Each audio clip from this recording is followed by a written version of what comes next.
So, there I was, just another groggy weekday morning, trapped in the never-ending line at my favorite urban coffee shop. You know, the kind of place that churns coffee like it's an assembly line and somehow manages to do it all with this weird mix of calm and chaos. I was staring longingly up at the menu, already rehearsing my usual black coffee, no frills, just the quick fix I needed before the madness of the day kicked in. The line was inching forward at a snail's pace, which, honestly, is not how you want to start your Tuesday. People kept shuffling, glancing at their phones, and sighing in that way only caffeine-deprived humans know. Then, out of nowhere, there was this sudden, sharp jangle of voices coming from right by me. Like, really loud enough to snap my attention away from my phone and my dreams of getting a caffeine injection. Next thing I know, a woman standing a couple of feet away, mid-complaint, was practically holding court at the counter. Her voice cut through the usual hum of the espresso machines like a siren. I'm talking full-on drama, hands waving, sharp tones, the kind of outburst that makes everyone in a crowded room quietly stop and stare like one of those awkward freeze-frame moments in a movie. I glanced around. Other customers shifted uncomfortably and sneakily looked at their watches. People who had been minding their business suddenly locked eyes with the scene unfolding next to me. Me? I was both riveted and mildly entertained, thinking, what on earth is actually going down here? It was not the humdrum coffee order I'd expected when I showed up. Behind the counter was Jess, the barista everyone talks about. She's got that no-nonsense vibe, the kind that tells you straight away she runs this coffee show with an iron will disguised as cool efficiency. Jess didn't bat an eye at the sudden verbal eruption. Instead, she stood there like a rock, half listening, half pretending the chaos wasn't her problem. But, obviously, it was. The woman yelling, who I later found out was called Karen, was clearly not having a normal coffee moment. She kept repeating something about her custom order not being right and how no one seemed to understand her simple request. Meanwhile, the people around us were starting to get a little tense, like the air itself was thickening in that tiny coffee shop. All around me you could feel the energy shifting. Phones were being pulled out, whispers started spreading, and a couple of folks edged closer, curious to find out what was about to blow up next. The usually rushed, caffeinated crowd was suddenly caught up in this brewing storm, and honestly, I was just hoping my own coffee wouldn't get forgotten in the chaos. So there we all were, me just wanting the usual, Jess with her careful but firm stance, Karen loudly digging her heels in, all packed into this small space packed with morning tension. And I couldn't help but think, the day was only just starting. Jess wiped down the counter with a practiced swipe, her brow slightly furrowed but her movements steady, like she was playing her part in a well-rehearsed play. Behind her, the espresso machines hissed and steamed, the cups clinking as she lined them up for the next round. She was the queen of this little coffee kingdom, a barista with exactly zero patience for nonsense, but a surprising soft spot for regulars who knew the drill. Karen was practically bouncing on her heels now, staring down Jess like they were about to engage in a duel rather than a simple coffee order. She had that classic customer is always right look, but with an extra dash of entitlement like the world owed her not only a perfect drink, but a standing ovation for her demanding tastes. "Listen, I only want a small caramel macchiato," Karen announced loudly, voice dripping with dramatic flair. "But it's got to be exactly the way I say. No foam, extra caramel, almond milk, half shot of espresso, but make sure it's the double espresso and not heated past 90 degrees. She paused like that was clear as day. Is that so hard to understand? Jess didn't blink. She tilted her head just a little, her expression cool but untouched by the rising impatience. "We don't measure the espresso like that, ma'am," she replied evenly. "Our machines pull a shot, and that's it. And we can't guarantee milk temperature down to the degree." Now, the shop was packed tighter than a can of sardines on a subway car during rush hour. Everyone surrounding them seemed to shrink back a little, eyes darting nervously between the two, some shuffling closer just to catch the brewing storm. The usual hum of background chatter was replaced by a silence so thick you could almost hear the espresso dripping. Karen let out one of those impatient huffs like she'd just been dared to eat broccoli instead of ice cream. "Well, maybe you should learn how to run a coffee shop that respects customer preferences," she snapped. Then, louder to make sure no one missed it, "This is a simple order. I'm not asking for the moon here." Jess squared her shoulders, the no-nonsense attitude now shining fully through. "Ma'am, this is a busy morning and we have a system. We aim to serve customers efficiently, and everyone's orders have to fit within those limits." She glanced behind at the growing line. If it's too complicated, it slows down the whole place. The tension was rising as if the shop itself was starting to crack beneath them. Karen's eyes flashed and she lowered her tone just slightly, but the venom remained. "You mean to tell me you can't do something as simple as heating milk to the temperature I want? Or adjusting shots to be exactly twice the espresso?" Jess took a breath, her expression tightening as she tried to keep the irritation at bay. "It's not personal. We work as fast as we can, but there are rules we can't break. Otherwise, we won't get to anyone's coffee. Sorry." People around us were now shifting on their feet, some whispering. I noticed a couple of customers subtly filming on their phones, while others glanced nervously at the clock, clearly hoping this drama didn't mean their own caffeine fix would be delayed. I could almost feel the collective energy of the coffee shop hesitating. Would this explode or calm back down? At this point, Karen's voice raised again, tinged with frustration. "You're being completely inflexible. It's not like I'm asking for world peace, just a coffee the way I want it. Is that too much?" Jess leaned forward, resting her hands on the counter, the kind of stance that says, "I'm not budging." "I understand you want it your way, but we have a process.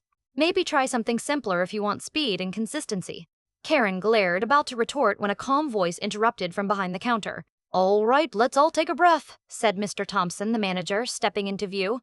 He was a middle-aged guy with pepper-gray hair and a face that wore years of handling morning chaos. "Jess, can you make an exception this once? Karen, can we try to keep it down? The shop's packed, and everyone's waiting." Karen turned to Mr. Thompson, a flicker of surprise registering before her scowl returned. "I'm just trying to get what I ordered." Mr. Thompson sighed but smiled thinly. "We want everyone happy, but we also have to keep the line moving. Jess, think you can manage the order without it becoming a circus?" Jess exchanged a quick glance with Mr. Thompson, that silent communication of, "You got this," passing between them. Then, without missing a beat, she nodded and muttered, "Fine, I'll try." I noticed the atmosphere shift again. It was still tense, but now a kind of reluctant negotiation was underway, as if the battle lines were redrawn just slightly. But I had the feeling this wasn't quite over yet. There was more to come under all the glare and grumbling. Meanwhile, I was still hoping that by the time the storm passed, I'd have my black coffee waiting quietly, untouched by the brewing drama. Jess rolled up her sleeves with a resigned sigh, the kind that said, "Here we go again."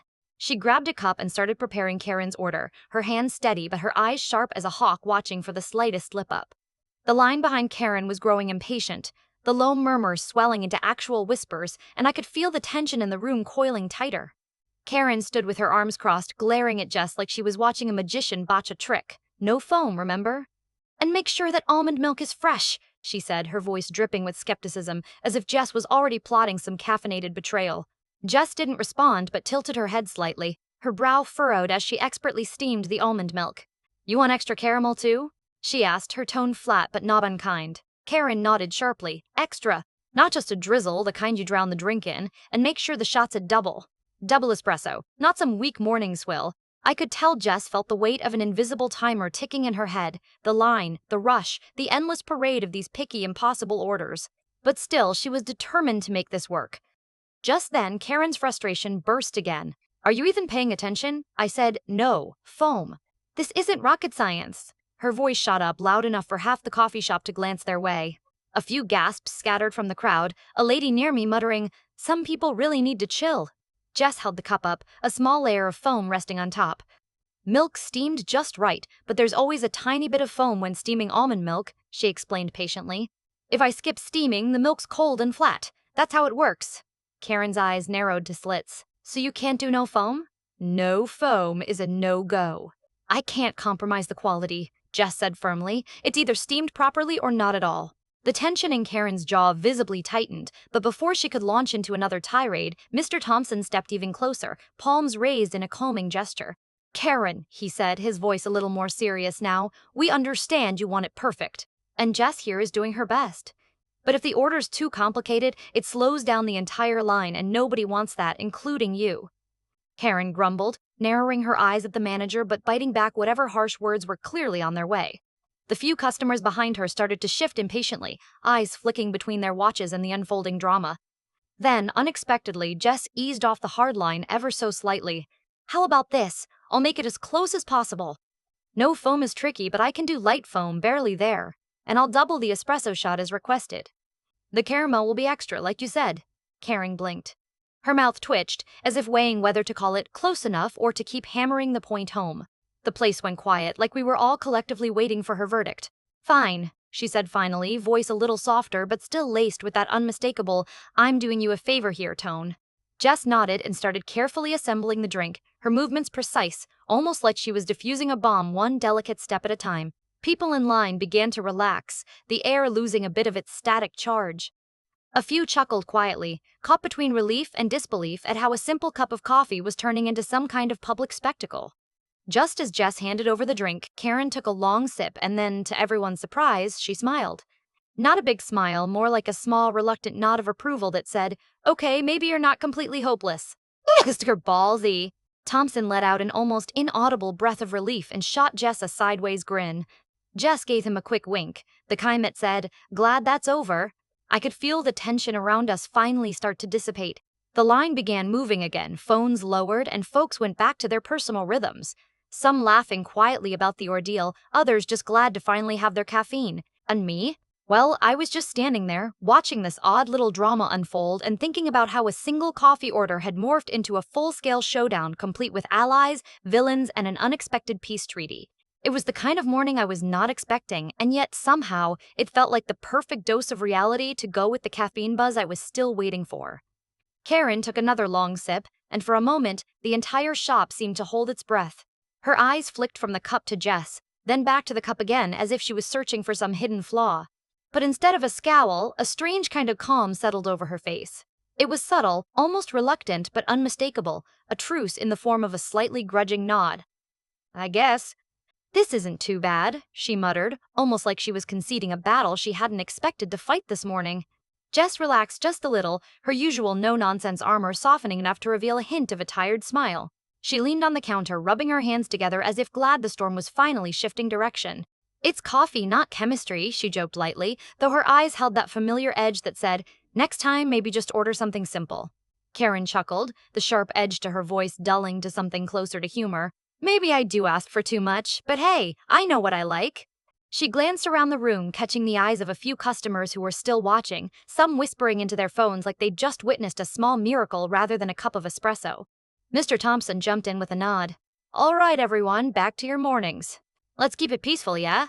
His voice carried that understated authority of a man who'd seen more coffee shop conflicts than he cared to count but was secretly glad this one ended better than usual.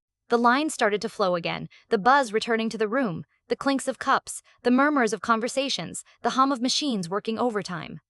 Jess slipped back behind the counter, already juggling the next order with efficiency and a quiet satisfaction.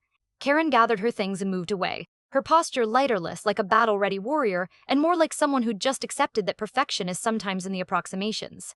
Standing there watching this little saga wrap up, I couldn't help but feel a strange connection to the whole thing.